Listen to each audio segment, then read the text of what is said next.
नमस्ते। कैसे हैं आप सब लोग? अपनी विश को पूरा करने के लिए स्क्रिप्ट कैसे लिखी जाए? यस, आपकी खुद की विश की स्क्रिप्टिंग। आज हम बात करने वाले हैं स्क्रिप्टिंग की। देखिए, जो एक मूवी होती है ना, वो बहुत बाद में पर्दे पर उतरती है। उसके पहले वो किसी के दिमाग में होती है। उसके बाद वो छोटे छोटे पॉइंट्स लिखता है। उसके बाद वो पूरी एक स्क्रिप्ट लिखी जाती है, जहां पर सब कुछ होता है, लोकेशन से लेके हीरो हीरोइन, डायलॉग, सब कुछ। तो बिल्कुल वैसे ही वो उतर करके सामने आती है। और जो आज जिस मूवी की बात कर रही हूँ वो है आपके विश, यानी कि वो आपके दिमाग में तो है। तो यहाँ तो टेंशन ही नहीं है कि अभी आपको अपने दिमाग में लेकर के आनी है।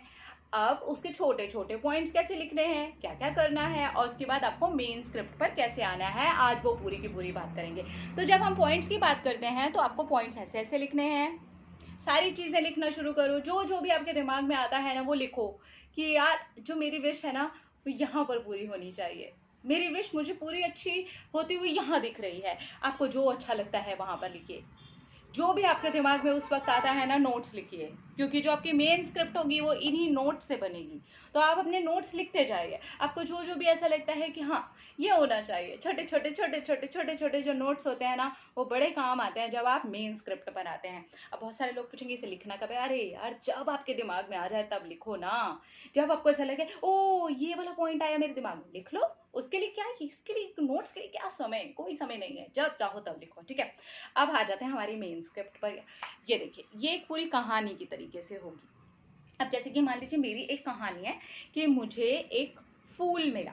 ये एक एग्जाम्पल है। आपकी अपनी एक विश है, ठीक है। आप जो भी पॉइंट्स आपने लिखे हैं उनको आप प्रेजेंट में यहाँ पर एक कहानी के तौर पर उतारेंगे। जैसे कि एक फिल्म उतर रही है, ये आपकी खुद की विश की फिल्म है, ठीक है। आपने जैसे पहला पॉइंट लिखा कि ये है एक फूल की कहानी, ये है मेरी कहानी, ये मेरे प्यार की कहानी, मेरी जॉब की कहानी, मेरे घर की कहानी, वॉट एवर कहानी, बस कहानी, ये मेरी कहानी, ठीक है। अब आपने इसको प्रेजेंट में यहाँ पर लिखना शुरू किया। अब उन सारे पॉइंट्स के अंदर से आपने यहाँ पर चीजें उठा करके लिखनी शुरू की। जैसे कि मुझे एक लाल फूल मिला, मुझे वो फलाने गार्डन में मिला। जैसे कि मैंने यहाँ पर कोई लोकेशन लिख दी, ठीक है। वो मुझे बुद्धा गार्डन में मिला और वो फूल बहुत ही खूबसूरत लग रहा था। जब मैंने उसको देखा तो वो हल्का पिंक और ऊपर से हल्का हल्का रेड होता हुआ मुझे नजर आ रहा था। उसके नीचे के पत्ते बिल्कुल ग्रीन थे। वो कौन सा वाला ग्रीन बोलते हैं, मतलब इस तरीके से मैंने उसको पूरी कहानी की तरीके से, जैसे मैं बात कर रही हूँ, ये कहानी बिल्कुल वैसे ही है जैसे कि मैं खुद की कहानी बोल रही हूँ, खुद की कोई कहानी सुन रही हूँ। कोई नॉवल है, कोई कहानी है, कोई स्टोरी है, बस वैसे ही आप लिखो। अब आप इसमें टाइम भी लिख सकते हो। ये रात को हो रहा है, मैं गार्डन गई थी कब, मैं गार्डन गई हूँ शाम को 4:30 बजे। तो मैंने अपने गार्डन जाने का यहाँ पर समय भी लिख दिया। मैंने हर एक चीज़ यहाँ पर लिख दी।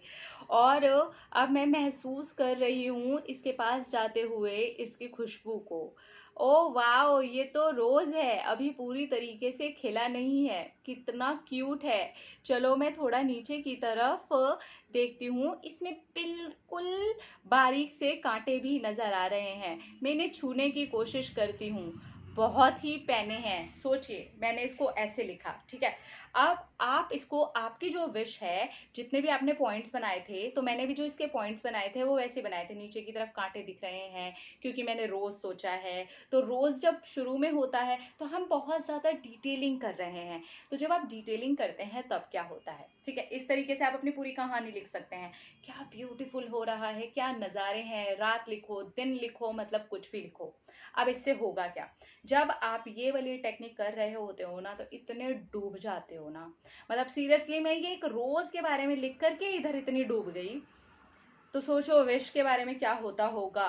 तो मैंने अपनी विश की भी स्क्रिप्टिंग की हुई है बहुत पहले। तो जब आप ये करते हो ना तो होता क्या है, आप अपनी फिजिकल एनर्जी दे रहे होते हो। कॉन्शियस माइंड है ना, एक अलग ही तरंग में झूल रहा होता है। उसको लगता है ओह क्या हो रहा है यार, बड़ा ही मजा आ रहा है। तो जब वो मजे ले रहा होता है ना, तो उसको पता भी नहीं चलता है, आपका जो सबकॉन्शियस माइंड है उस फीलिंग को पकड़ता चला जाता है, एक्चुअली वो दरवाजा खोल देता है। ये काम करते हैं जब आप दिल से एकदम खुश हो करके आपने, क्योंकि आपके पॉइंट्स पहले से ही रेडी थे, अब जब आप उसको लिखने के लिए बैठते हो ना एक कहानी के रूप में, हो सकता है आप शुरू में पहली पहली बार में बिल्कुल वैसी कहानी ना लिख सको, कोई बात नहीं, दोबारा लिखो। जब आपको ऐसा लगता है कि हाँ मुझे ये कहानी लिखनी है, तो वो जो स्क्रिप्ट होती है ना वो भी एक दिन में तैयार नहीं हो जाती है। तो आपको जब तक ऐसे लगता है हाँ आज मुझे थोड़ा और लिखना है, आज मैं थोड़ी और कहानी में आगे बढ़ूँ, मैं थोड़ा और बढ़ूँ, आप 10 दिन में बढ़ो, आप 1 महीने में बढ़ो, आप 2 महीने में बढ़ो, आपको जब तक लगता है कि आपको ये स्क्रिप्ट पूरी करनी है तब तक आप इसको 2-2 लाइन 4-4 लाइन, क्योंकि ना जब तक वो राइटर जो होता है ना वो दिल से नहीं लिखता ना, तो वो दिल उतर करके आ नहीं पाएगा वही पर्दे पर। वो तो तभी आएगा जब उसने दिल से लिखा है, एकदम आत्मा से लिखा है, एकदम झूमते हुए लिखा है। इसीलिए जो सच्चाई से जुड़ी हुई स्टोरीज होती हैं ना उसमें हम काफ़ी ज़्यादा जुड़ जाते हैं, हमें वो बहुत याद रह जाती हैं। किस तरीके का सोचिए, किसी और की सच्चाई, किसी और की कहानी, किसी और का म्यूजिक, किसी और की स्क्रिप्ट हमारे दिमाग पर किस तरीके का प्रभाव डाल रही होती है। हम रो रहे होते हैं, हम हंस रहे होते हैं, हम नेगेटिव हो जाते हैं, हम पॉजिटिव हो जाते हैं। तो हमारी खुद की विश हमें कैसे लिखनी है ये हमें पता होना चाहिए।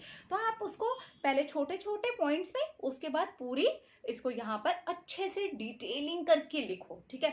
अब जब आपका सबकॉन्शियस माइंड इसको ले लेगा तो आपको ये तो पता चल ही चुका है अभी तक कि जब सबकॉन्शियस माइंड इस बात को पकड़ लेता है, उसको पता चल जाता है कि ये चीज़ ऑलरेडी आपके पास है, तो वो आपकी लाइफ में उतर करके आ जाती है।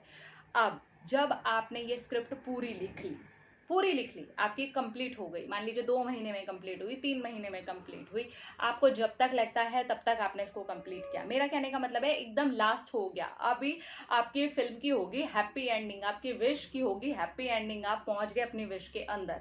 आप निकालो और एक दिन है ना इसको बिल्कुल कहानी की तरीके से पढ़ जाओ। मैं सच बता रही हूँ, आपका मन ही नहीं करेगा वहां से बाहर निकलने का, अगर आपने उसको उस फीलिंग के साथ में लिख दिया है तो, छोटी छोटी बात भी लिखी है तो, अपने घास पर चलने वाली जो फीलिंग है ना उसको भी लिख दिया है तो, मैंने यहाँ पर लिखा हुआ है। तो अगर आपने उसको वैसे करके लिख दिया है ना, कोई साइड से कोई पत्ता छू गया है तो आपने मतलब छोटी छोटी डिटेल को भी लिखा है ना, आप उसे सच कर ही लोगे, क्योंकि आपके दिमाग को आपने पकड़ा दिया, बिल्कुल वैसे ही जैसे वो फिल्म आपके दिमाग के अंदर छप गई, किसी और की कहानी, किसी और की स्टोरी, वो सब कुछ आपके दिमाग के अंदर छप गया। इसीलिए मैं बोलती हूँ उसको बहुत ज़्यादा दिल से मत देखना, क्योंकि वो कहीं ना कहीं उतर करके आ जाता है जब दिमाग में छप जाता है। तो अपनी कहानी छापो, अपनी फिल्म बनाओ और उसको रियल में अपनी लाइफ के अंदर उतार करके उस फिल्म के अंदर जियो जिंदगी, ठीक है। इस तरीके से आप स्क्रिप्टिंग कर सकते हो, इसका भी कोई समय नहीं है, आपको जब दिल करता है आप लिखो, बस आप मूड में होने चाहिए, आप खुश होने चाहिए, आप एकदम ऐसे उड़ रहे होने चाहिए, तब आप इसको लिखो। क्योंकि जब आप इसको बाद में पढ़ोगे ना कहानी की तरीके से, तो आप फील करके पढ़ पाओगे और आपका जो माइंड है ना इसको ऐसे पकड़ पाएगा। इसलिए जब चाहो तब लिखो, आज़ाद हो, मैं भी आज़ाद हूँ, हम सब आज़ाद हैं, आज़ाद देश में रहते हैं। अपने आप से ढेर सारा प्यार किया करो, क्योंकि जब आप अपने आप से ढेर सारा प्यार करते हैं तो अट्रैक्ट करते हैं ढेर सारा प्यार। I love you all, bye.